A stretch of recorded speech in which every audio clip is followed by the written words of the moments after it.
Hey there, interwebs, everybody, it's Grinder McGee back again in the tactical kitchen, this time with a Becker knife and tool Kabar produced BK15 in 1095 Cro-Van high carbon steel. Now I have an orange in the frame to just ask you guys who already own this knife and maybe watching this video for whatever reason, orange, you glad that you got this knife? Because as of now, November 2015, it has been discontinued in production by Kabar. While there are still some of them floating around out there at highly discounted prices, I urge you to pick them up as fast as you can. I think it went street price for about 75 bucks, and now on closeout you can find them around 60 and under on eBay and maybe Amazon and some of the other sites. So I urge you to get those. And this was a part of a series of in-between size knives in the BK line of knives called the tweeners. There was a 14, a 15, and a 16. There was a 15, a 16, and a 17.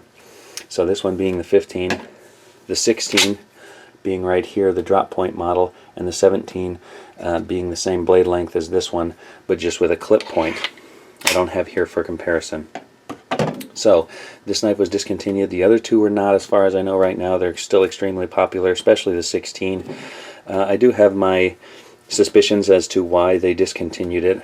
Probably because it's such a thin blade stock. It's around 4 millimeters, not quite 3/16 inches thick. I'm not sure exactly what role this filled.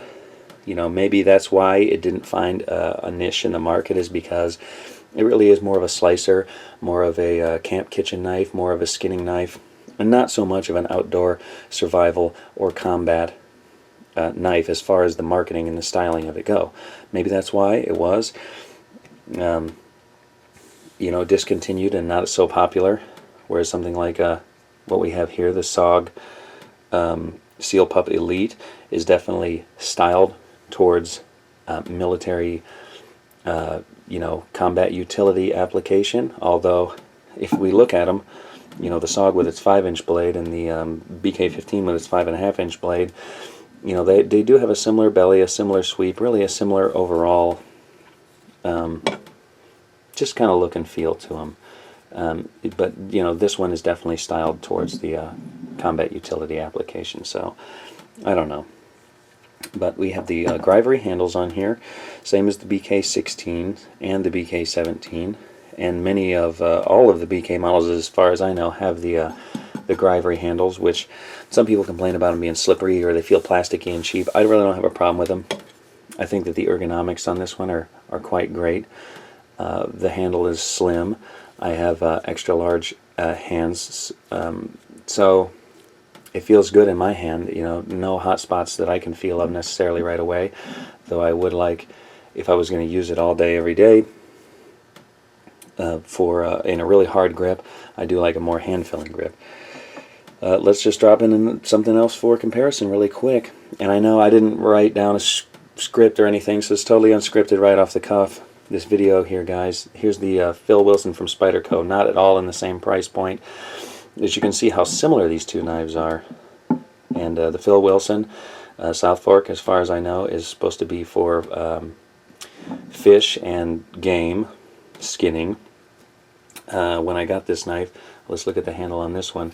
Such great fit and finish from Spyderco. Of course, this knife runs around $230 to $250, and like I said, this one now can be picked up for 50 bucks. Of course, this one's stainless and a freaking super awesome CPM S90V, super steel, very hard to work with.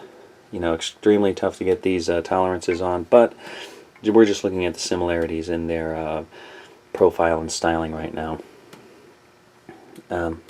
Taking a look here at the tips of these two knives, you can see how thin the BK15 is, and that's why I feel like they really discontinued it, is that it doesn't fill the same need in the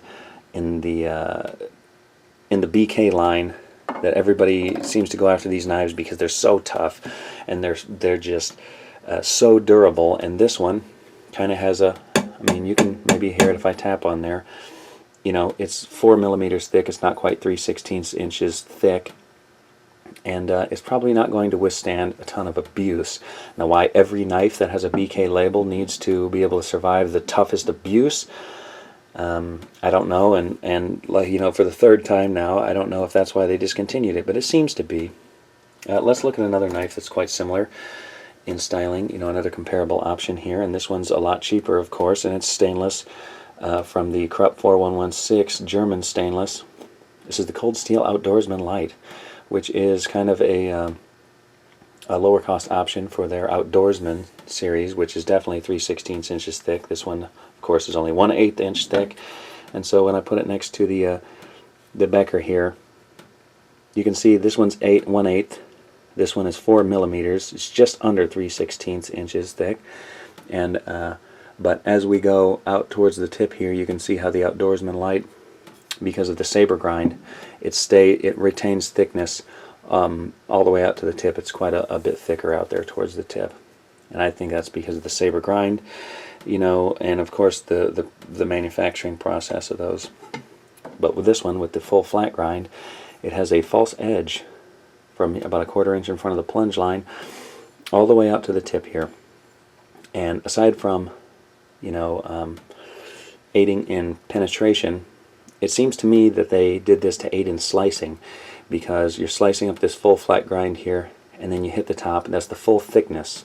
It's the full 4 millimeters thick. Now that has to pass through the same medium, and it seems to me that this just aids in the slicing capabilities of this knife, but we'll see here in a minute. 6 minutes and 30 seconds. I feel like I haven't said anything, and yet I also feel like I need to start chopping some stuff up or I'm losing you guys. So what did I run in here? I ran in the Phil Wilson, I ran in the Outdoorsman Light. Let's throw in another 5-incher that I like a lot. This, of course, this one has a saber ground buoy clip point style design. This is the SOG Seal Pup Elite. I like this knife a lot as a utility knife, but have I even talked about it already? How this one has the a more tactical utility combat style to it, maybe making it more popular. I know this is a very popular knife among many people. It has this rasp up here. Who knows why? For notching things, I guess. People just like features on a knife. So here on the 5.5 inch blade, weighs about 6.5 ounces. Just like on the Essie knives, this is a lasered logo. You want to keep that clean and free of all gook, because that will create rust right there. These handles, they attach on the one side with hex attachments, and on the other side it's just a threaded nut. I really like that. I don't like having the hex nuts on both sides and then the threads being inside of the blade tang itself. It causes potential problems. You're down in the lanyard hole area, use whatever lanyard you like. And as far as a skull crusher or anything like that, you could hammer some stuff with that, but I don't think it's specifically designed or intended for that. But it could be pressed in that fashion. Let's see, I got this, let's get to cutting some stuff.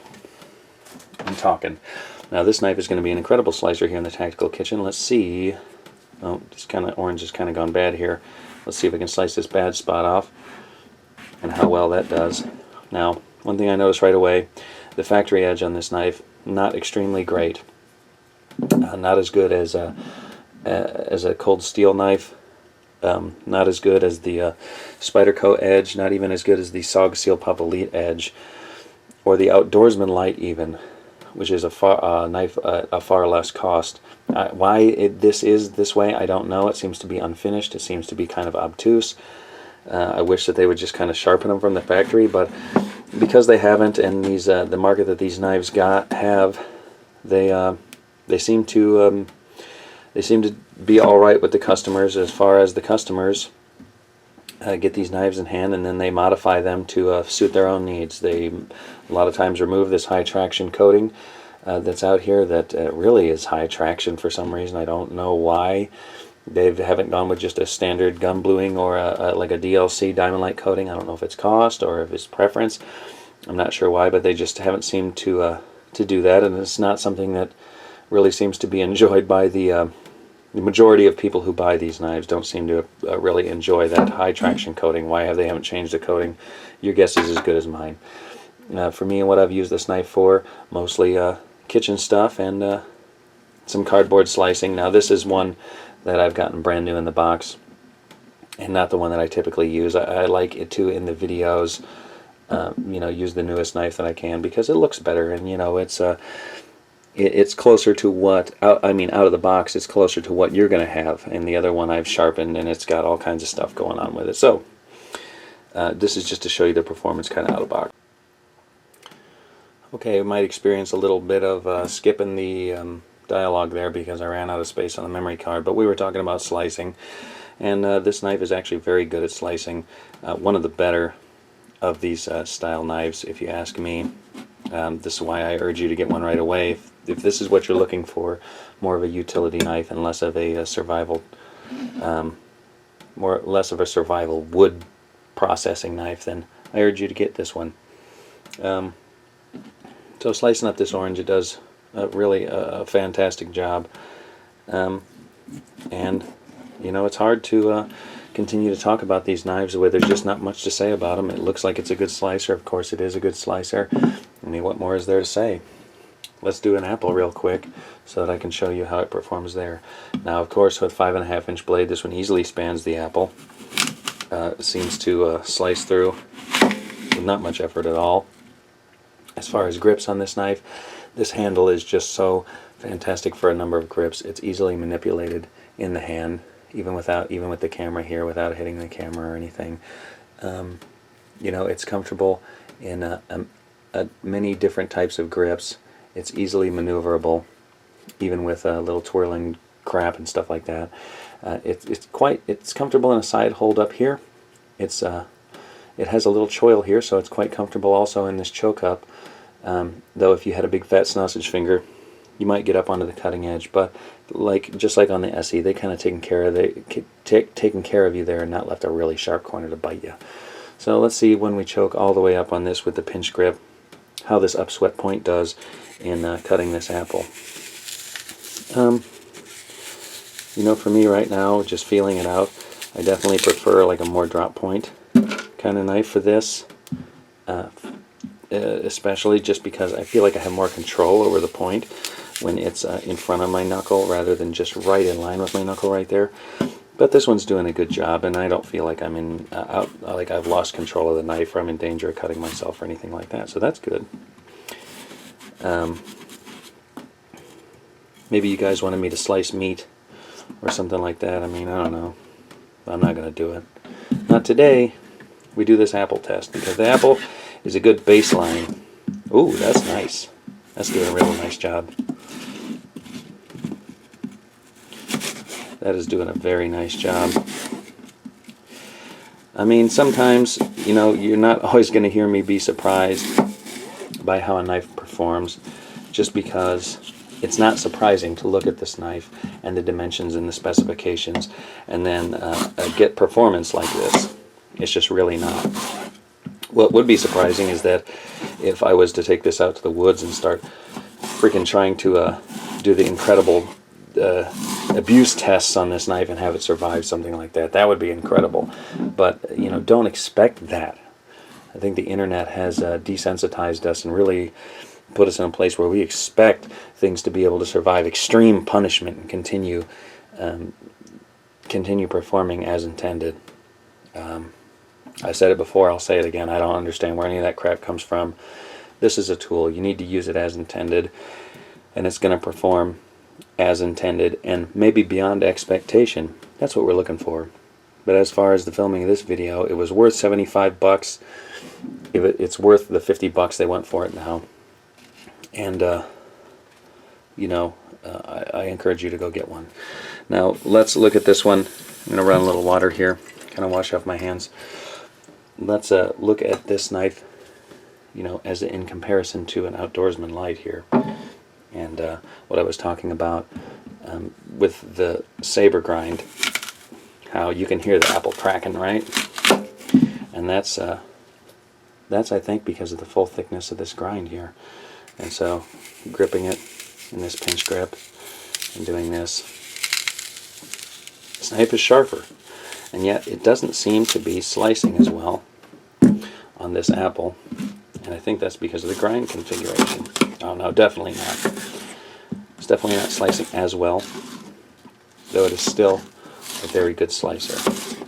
And of course the Outdoorsman Light has a 6-inch blade and not a 5.5.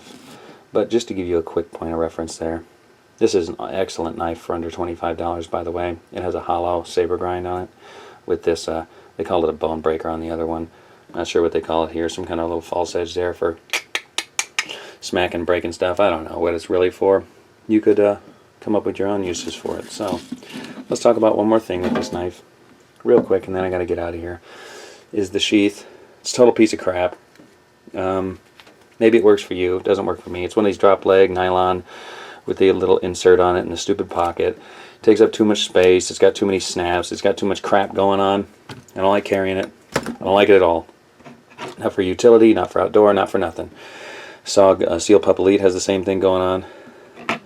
Here's the Spyderco Phil Wilson sheath. This is what I'm talking about. Fold over. Of course, I made a sheath for the BK15 here with help from my friend Mike Sastry, who has a company, River City Sheaths, out of Ohio.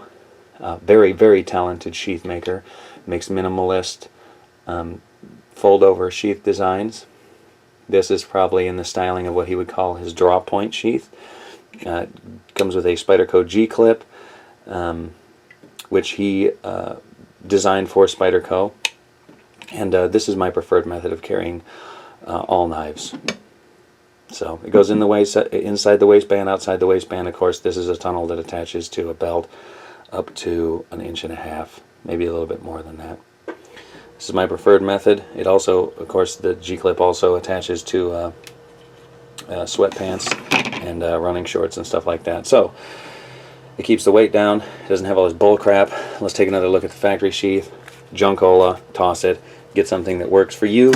It might not be what works for me. Maybe this sheath does work for you, but just to put it out there, it doesn't work for me. So not much more to say than that, guys. Excellent knife. Get it while you can. They're drying up fast. And for now, this is Grinder McGee saying, keep your skills sharp, but keep your blade that much sharper. Peace out.